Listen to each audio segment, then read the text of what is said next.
Sa video ito, ituturo ko sa inyo kung paano mag-loan sa inyong GCash account ng up to 125,000 pesos. Kaya tara, samahan nyo ko at panoorin natin ang video na to. Pero bago yan, sa mga hindi pa nakasubscribe sa akin, kayo na ang bahala. So syempre, unang gagawin natin, punta lang tayo sa ating GCash account. And then pag nakapasok na kayo, ito na pala yung bagong update ni GCash. So dito sa taas, may makikita na kayong wallet, save at borrow. So dahil gusto ninyong mag-loan sa inyong GCash account, i-click nyo na lang itong borrow. And then dito may makikita tayong G-loan, G-gives, borrow at G-credit. At dahil sa gusto nating mag-loan ng pera, i-click lang natin itong G-loan. And then mapupunta po kayo dito. So dito makikita nyo na po yung pinakamalaking offer sa inyo na pwede ninyong i-loan. So kagaya sa akin 25,000. Pero depende pa rin po yan. Kasi may iba na 100 pesos, 5,000, 1,000 ganyan. Depende po sa offer nila. At take note po na may 3% na processing fee na ikakaltas sa amount na ilo-loan ninyo. For example, itong 25,000 yung ilo-loan ninyo. So, babawasan yan ng processing fee na 3%. So, ang babawas dyan is 750 pesos. So, yung makukuha nyo na lang is 24,250 pesos na lang po. Kasi automatic pong i-deduct yung processing fee sa total amount na ilo-loan ninyo. At dito naman tayo sa interest rate. So sa interest rate guys, magkaiba po yan. Kasi may iba na 1 point something lang yung interest. May iba naman 2 point something. Kagaya niyan 2.99% yung interest per month. So take note po, per month yung interest na yan. At sa terms naman, pwede kayong pumili ng 6 to 12 months. At marami din nagtatanong dahil sa kanila may 1,000, 2,000 pa lang yung offer ng GCash loan nila. So paano daw palalakihin yung offer na pwede nilang ma-loan? So ito yung mga dapat ninyong gawin para lumaki yung offer sa inyo. So pwede kayong gumamit ng inyong GCash account. So for example, sa pagpapadala ng pera, pwede kayong mag-send through GCash sa mga kaibigan ninyo. Pwedeng gumamit ng QR code. Send to mini, bank transfer, pwede kayo mag-transfer ng pera sa inyong mga bank account. Tapos pwede rin kayong gumamit ng GCash padala. At pwede niyo rin gamitin ang inyong GCash account sa pagbabayad kagaya ng tap and pay, mobile load, broadband load, non-telco load, bills, online, gigs at G-bayanihan. At pwede niyo rin gamitin sa pagbaro ng mga loads. At pwede rin dito sa Grow, kagaya ng G-Save, G-Insure, G-Funds, G-Stocks PH, G-Bonds, G-Crypto at Learning Hub. At pwede rin dito sa Enjoy, kagaya ng Lucky Load, A-Rewards, G-Forest, G-Deals, Food Hub, Shop, Games, Wellness, Earning Money, Jobs, Ship and Delivery, and Travel. At pwede din itong manage kagaya ng Profile, Transactions, Pera Outlet, Cards at GCash Junior. At pwede rin yung gamitin yung pag-cash in at cash out.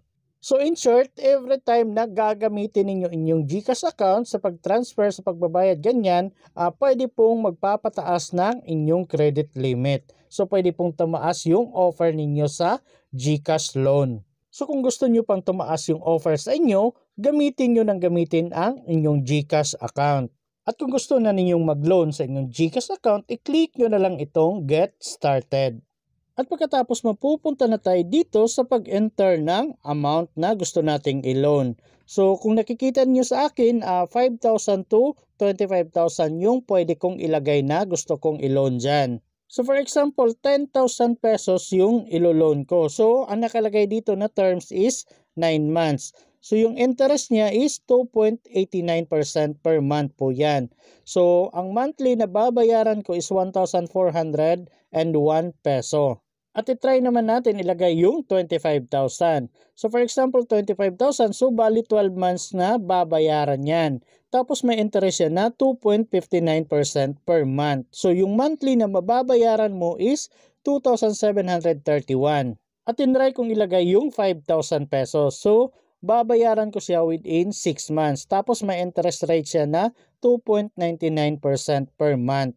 Tapos yung monthly na mababayaran is 983. At kung 15,000 naman ay 9 months mong babayaran yan. Tapos may interest rate siya na 2.89%.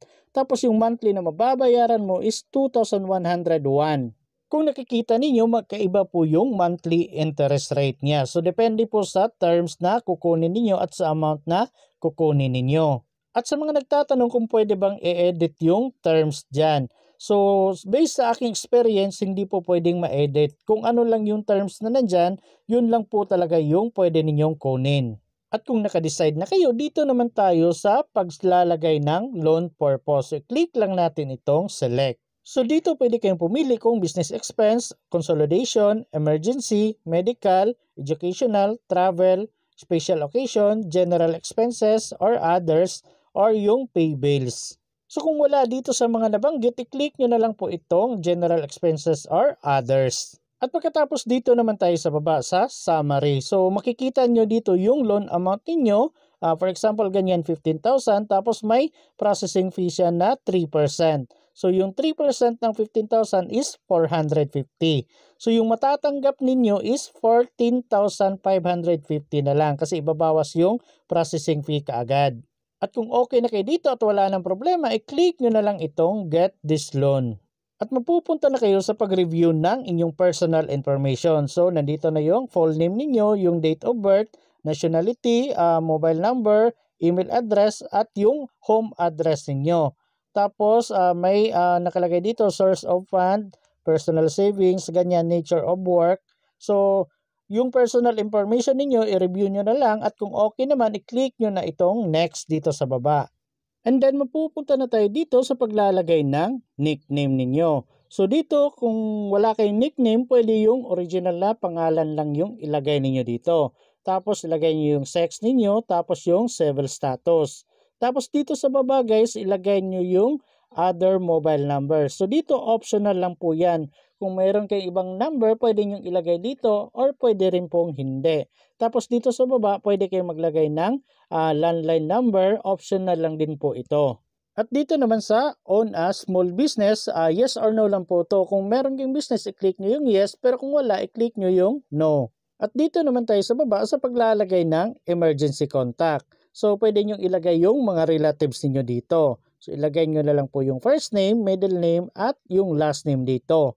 Tapos dito sa baba, ilagay nyo po yung contact number niya. At dito naman tayo sa baba sa pagpili ng relationship sa nilagay ninyo na emergency contact. So i-click lang natin itong select relationship. So kagaya na sabi ko kanina, dapat relatives ninyo yung ilalagay ninyo sa emergency contact kagaya ng mother, father, siblings, spouse, daughter, son, aunt, uncle, cousin, grandfather or grandmother. So dapat na-fill upan nyo to lahat. Kasi kung meron kayong hindi na-fill upan na hindi optional, hindi po magkukulay blue itong next. Pero kung nagkulay blue na at ganito na, i-click nyo na po itong next.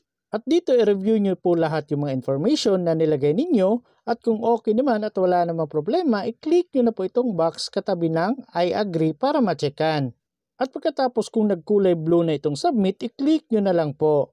So dito makikita nyo po yung amount na maloloan ninyo. Tapos kung magkano yung monthly na babayaran ninyo. Tapos nandito yung processing fee na ikakaltas. Tapos yung duration kung ilang months ninyo babayaran. Tapos yung payment due nandito rin po. So kung agree kayo dyan, so pwede nyo na pong i-click itong dalawang box katabi ng I agree dito sa baba para ma-checkan. At kung may check na, i-click nyo na po itong continue.